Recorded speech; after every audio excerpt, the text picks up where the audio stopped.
ಸ್ಥಿತಿ. ಈ ರೋಗದಲ್ಲಿ ರಕ್ತದಲ್ಲಿನ ಶರ್ಕರೆಯ ಮಟ್ಟವನ್ನು ನಿಯಂತ್ರಣದಲ್ಲಿಡುವುದು ಅತ್ಯಂತ ಅಗತ್ಯ. ಏಕೆಂದರೆ ಗ್ಲೂಕೋಸ್ ಮಟ್ಟ ಏರಿದಾಗ ದೇಹದ ಪ್ರಮುಖ ಅಂಗಾಂಗಗಳು ನಿಧಾನವಾಗಿ ಆದರೆ ನಿಶ್ಚಿತವಾಗಿ ಹಾನಿಯಾಗುತ್ತವೆ. ಶರೀರದ ಕಾರ್ಯವ್ಯವಸ್ಥೆ ಕಳೆದು ಹೋಗಿ ಇದರಿಂದಾಗಿ ಕಿಡ್ನಿ ಹಾನಿ, ನರಗಳ ದುರ್ಬಲತೆ, ಕಣ್ಣಿನ ದೃಷ್ಟಿ ಕುಂದು ಮತ್ತು ಹೃದಯ ಸಂಬಂಧಿ ತೊಂದರೆಗಳು ಎದುರಾಗಬಹುದು. ಇದರಲ್ಲಿ ಪ್ರಮುಖ ತಪ್ಪು ಏನೆಂದರೆ ಕೆಲವೊಂದು ಆರೋಗ್ಯಕರವೆಂದು ಅನಿಸುತ್ತಿರುವ ಹಣ್ಣುಗಳ ಸೇವನೆ. ಇವುಗಳನ್ನು ಮಿತಿಯಿಂದ ಹೆಚ್ಚು ಸೇವಿಸಿದರೆ ದೇಹದ ಇನ್ಸುಲಿನ್ ಪ್ರಮಾಣ ಸರಿಹೊಂದಲಾರದು. ಪರಿಣಾಮವಾಗಿ ಶರ್ಕರೆಯ ಮಟ್ಟ ಅಂದರೆ ರಕ್ತದಲ್ಲಿ ಸಕ್ಕರೆ ಮಟ್ಟ ದ್ರುತವಾಗಿ ಏರಿಕೆಯಾಗುತ್ತದೆ.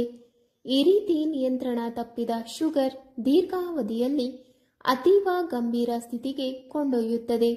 ಇಂತಹ ತಾತ್ಕಾಲಿಕ ರುಚಿಗೆ ಒಳಗಾಗಿ ಮಾಡಿದ ಆಯ್ಕೆ ದೀರ್ಘಕಾಲದಲ್ಲಿ ಆರೋಗ್ಯಕ್ಕೆ ದೊಡ್ಡ ಬೆಲೆ ಕಟ್ಟಿಸಬಹುದು. ಆದ್ದರಿಂದ ಪ್ರತಿಯೊಂದು ತಿಂಡಿ ಮಾಡುವ ಮುನ್ನ ಒಂದು ಕ್ಷಣ ಯೋಚಿಸಬೇಕು, ನಾನು ತಿನ್ನುತ್ತಿರುವುದು ನನಗೆ ಆರೋಗ್ಯ ನೀಡುತ್ತದೆಯೇ ಅಥವಾ ಸಮಸ್ಯೆ ಉಂಟು ಮಾಡುತ್ತದೆಯೇ? ಆರೋಗ್ಯವೆಂಬುದು ನಮ್ಮ ಹಸ್ತದಲ್ಲಿರುವ ಸಂಪತ್ತು. ಅದನ್ನು ಕಾಪಾಡಿಕೊಳ್ಳಬೇಕಾದ ಹೊಣೆಗಾರಿಕೆಯನ್ನು ಬೇರೊಬ್ಬರ ಮೇಲೆ ಹಾಕಲಾಗದು. ಸರಿಯಾದ ಹಣ್ಣುಗಳ ಆಯ್ಕೆ, ಮಿತಿ ಆಹಾರ ಸೇವನೆ, ನಿತ್ಯ ವ್ಯಾಯಾಮ ಮತ್ತು ವೈದ್ಯರ ಮಾರ್ಗದರ್ಶನ ಇವೆಲ್ಲವೂ ಸೇರಿ ಜೀವನದ ಗುಣಮಟ್ಟವನ್ನು ಸುಧಾರಿಸಲು ಸಹಾಯಕವಾಗುತ್ತದೆ.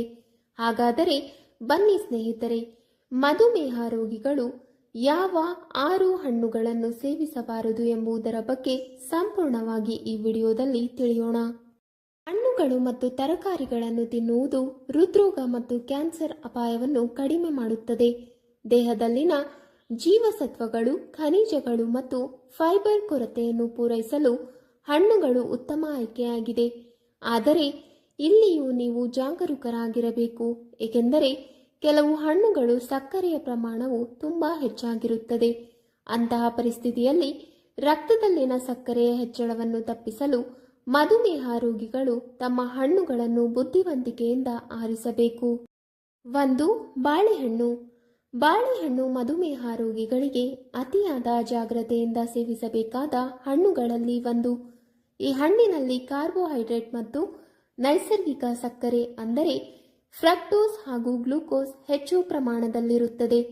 ಒಂದು ಮಧ್ಯಮ ಗಾತ್ರದ ಬಾಳೆಹಣ್ಣು ಸುಮಾರು 22 ರಿಂದ 27 ಗ್ರಾಂ ಕಾರ್ಬೋಹೈಡ್ರೇಟುಗಳನ್ನು ಹೊಂದಿರುತ್ತದೆ. ಇದು ರಕ್ತದಲ್ಲಿನ ಗ್ಲೂಕೋಸ್ ಮಟ್ಟವನ್ನು ತಕ್ಷಣವಾಗಿ ಹೆಚ್ಚಿಸಬಲ್ಲದು.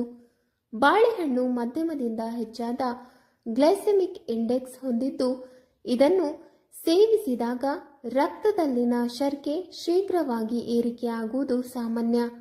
ಇದು ಮಧುಮೇಹ ನಿಯಂತ್ರಣದಲ್ಲಿ ಬಹಳ ಅಡ್ಡಿಯಾಗಿ ಇನ್ಸುಲಿನ್ನ ಪ್ರಭಾವವನ್ನು ಕುಂದಿಸಬಹುದು.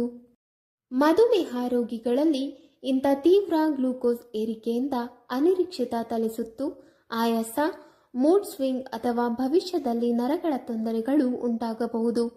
ಕೆಲವೊಮ್ಮೆ ಮಧುಮೇಹ ನಿಯಂತ್ರಣಕ್ಕೆ ಬಳಸುವ ಔಷಧಿಗಳ ಫಲಿತಾಂಶವನ್ನು ಬಾಳೆಹಣ್ಣು ಹಾಳು ಮಾಡಬಹುದು. ಇದರಿಂದಾಗಿ ಬಾಳೆಹಣ್ಣನ್ನು ದಿನನಿತ್ಯ ಸೇವಿಸುವುದು ಹೆಚ್ಚು ಅಪಾಯಕಾರಿ. ತೀವ್ರ ಡಯಾಬಿಟಿಸ್ ಇದ್ದವರು ಅಥವಾ ಇತ್ತೀಚೆಗೆ ಶರ್ಕರೆ ಮಟ್ಟ ನಿಯಂತ್ರಣದಿಂದ ತಪ್ಪಿರುವವರು ಬಾಳೆಹಣ್ಣನ್ನು ಸಂಪೂರ್ಣವಾಗಿ ತ್ಯಜಿಸುವುದು ಉತ್ತಮ.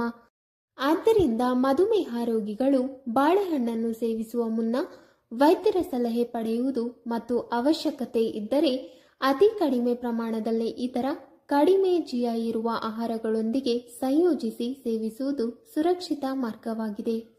2. ಸೀತಾಫಲ. ನಿಸ್ಸಂದೇಹವಾಗಿ ಇದು ರುಚಿಕರ ಹಾಗೂ ಪೌಷ್ಟಿಕ ಹಣ್ಣು. ಆದರೆ ಮಧುಮೇಹ ರೋಗಿಗಳಿಗೆ ಇದು ಮಧುರ ಬಲೆ ಎನ್ನುತ್ತಲೇ ಸದುಪಯೋಗವಲ್ಲದ ಆಯ್ಕೆಯಾಗಬಹುದು. ಈ ಹಣ್ಣಿನಲ್ಲಿರುವ ಅತಿ ಹೆಚ್ಚು ಪ್ರಮಾಣದ ನೈಸರ್ಗಿಕ ಸಕ್ಕರೆಗಳು, ಮುಖ್ಯವಾಗಿ ಫ್ರಕ್ಟೋಸ್ ಮತ್ತು ಗ್ಲೂಕೋಸ್, ದೇಹದಲ್ಲಿ ತುಂಬ ಶೀಘ್ರವಾಗಿ ಜೀರ್ಣಗೊಂಡು ರಕ್ತದಲ್ಲಿ ಶುಗರ್ ಲೆವೆಲ್ ಅನ್ನು ತಕ್ಷಣ ಏರಿಸುತ್ತವೆ. ಶರೀರದ ಶಕ್ತಿಗೆ ಅನುಕೂಲ ಎನ್ನುವ ಕಾರಣದಿಂದ ಕೆಲವರು ಇದನ್ನು ಸಾಧು ಹಣ್ಣು ಎನ್ನುತ್ತಾರೆ.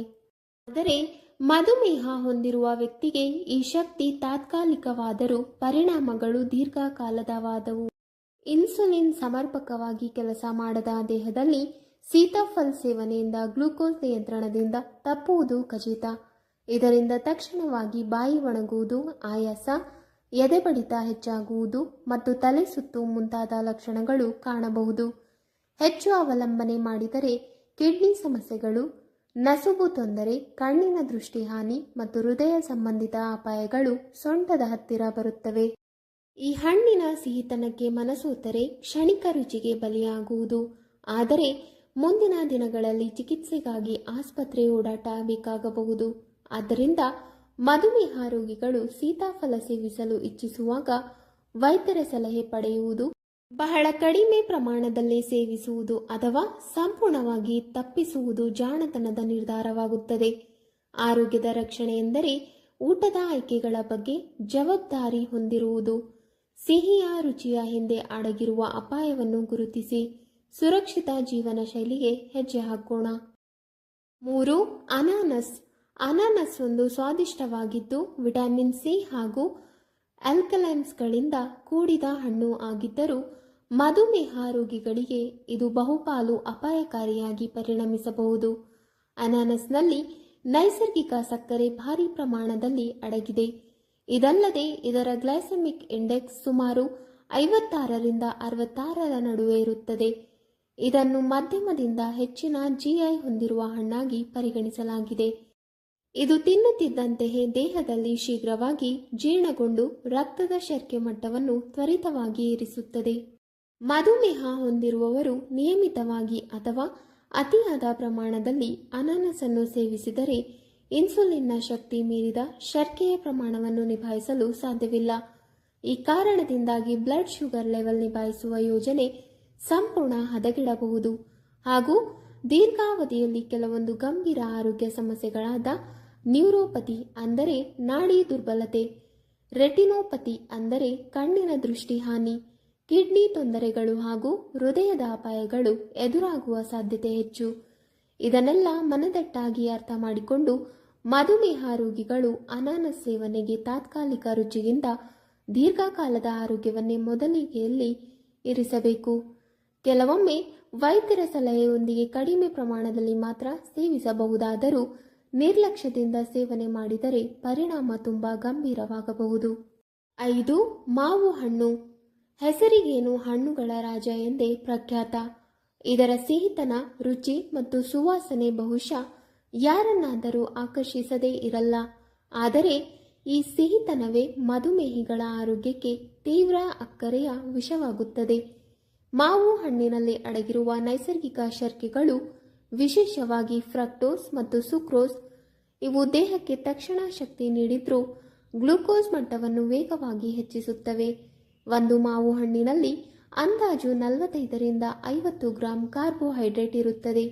ಇದು ಮಧುಮೇಹ ಹೊಂದಿರುವ ವ್ಯಕ್ತಿಗೆ ಶರ್ಕರೆ ನಿಯಂತ್ರಣದಿಂದ ಜಾರಿ ಹೋಗಲು ಸಾಕಷ್ಟು. ಇಂಥ ಏರಿಕೆಯಿಂದಾಗಿ ಶರೀರದಲ್ಲಿನ ಇನ್ಸುಲಿನ್ ತನ್ನ ಕಾರ್ಯಕ್ಷಮತೆಯನ್ನು ತಲುಪದೆ ಹೋಗುತ್ತದೆ.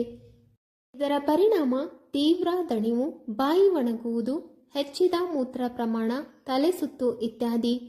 ಕ್ಷಣದ ತೊಂದರೆಗಳು ಮಾತ್ರವಲ್ಲ, ದೀರ್ಘಾವಧಿಯಲ್ಲಿ ಕಿಡ್ನಿ ವೈಫಲ್ಯ, ನರ್ವ್ ಡ್ಯಾಮೇಜ್, ದೃಷ್ಟಿ ಕುಂದು, ಹೃದಯದ ತೊಂದರೆಗಳು ಕೂಡ ಉದ್ಭವಿಸಬಹುದು.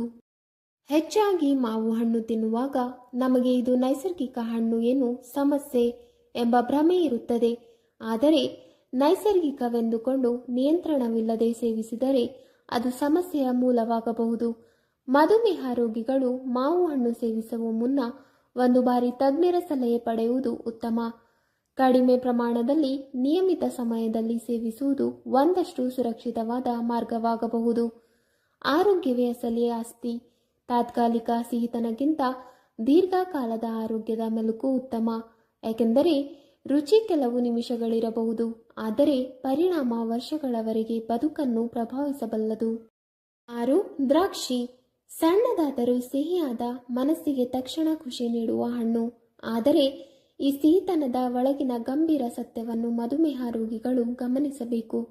ದ್ರಾಕ್ಷಿಯಲ್ಲಿ ಇರುವ ನೈಸರ್ಗಿಕ ಸಕ್ಕರೆ, ವಿಶೇಷವಾಗಿ ಫ್ರಕ್ಟೋಸ್, ತ್ವರಿತವಾಗಿ ಜೀರ್ಣಗೊಂಡು ರಕ್ತದಲ್ಲಿ ಶರ್ಕರೆ ಪ್ರಮಾಣವನ್ನು ಬೇಗನೆ ಹೆಚ್ಚಿಸುತ್ತದೆ. ಒಂದು ಹಿಡಿ ದ್ರಾಕ್ಷಿಯು ಸಾಕು, ರಕ್ತದ ಗ್ಲೂಕೋಸ್ ಲೆವೆಲ್ ತಕ್ಷಣ ಜಿಗಿತಗೊಳ್ಳಬಹುದು. ಏಕೆಂದರೆ ಇದರ ಗ್ಲೈಸೆಮಿಕ್ ಲೋಡ್ ಸಾಕಷ್ಟು ಹೆಚ್ಚು. ಇಂತಹ ಶೀಘ್ರ ಶರ್ಕೆಯ ಏರಿಕೆ ದೇಹದ ಇನ್ಸುಲಿನ್ ತಯಾರಿಕೆಯನ್ನು ಒತ್ತಡಕ್ಕೆ ಒಳಪಡಿಸುತ್ತದೆ. ಈ ಒತ್ತಡ ನಿರಂತರವಾಗಿ ಮುಂದುವರೆದರೆ ದೇಹ ಇನ್ಸುಲಿನ್ಗೆ ಸಹಜವಾಗಿ ಪ್ರತಿಕ್ರಿಯೆ ನೀಡುವುದಿಲ್ಲ. ಇದನ್ನು ಇನ್ಸುಲಿನ್ ಪ್ರತಿರೋಧ ಎಂದು ಕರೆಯಲಾಗುತ್ತದೆ. ಇದು ಮಧುಮೇಹವನ್ನು ನಿಭಾಯಿಸಲು ಅತಿ ಕಠಿಣ ಪರಿಸ್ಥಿತಿಯನ್ನು ಉಂಟು ಮಾಡಬಹುದು. ಅತಿಯಾದ ದ್ರಾಕ್ಷಿ ಸೇವನೆಯಿಂದ ರಕ್ತದ ಶರ್ಕೆ ಅತಿಯಾಗಿ ಏರಿದರೆ ತಕ್ಷಣದ ತೊಂದರೆಗಳಾದ ದಣಿವು, ತಲೆಸುತ್ತು, ಬಾಯಿ ಒಣಗುವುದು, ಹೆಚ್ಚಿದ ಮೂತ್ರ ವಿಸರ್ಜನೆ ಕಾಣಿಸಬಹುದು. ಇದಲ್ಲದೆ ದೀರ್ಘಕಾಲದಲ್ಲಿ ಕಿಡ್ನಿ ಹಾನಿ, ದೃಷ್ಟಿ ಸಮಸ್ಯೆ, ನರ್ವ್ ಡ್ಯಾಮೇಜ್ ಮತ್ತು ಹೃದಯ ಸಮಸ್ಯೆಗಳಿಗೆ ಕಾರಣವಾಗಬಹುದು.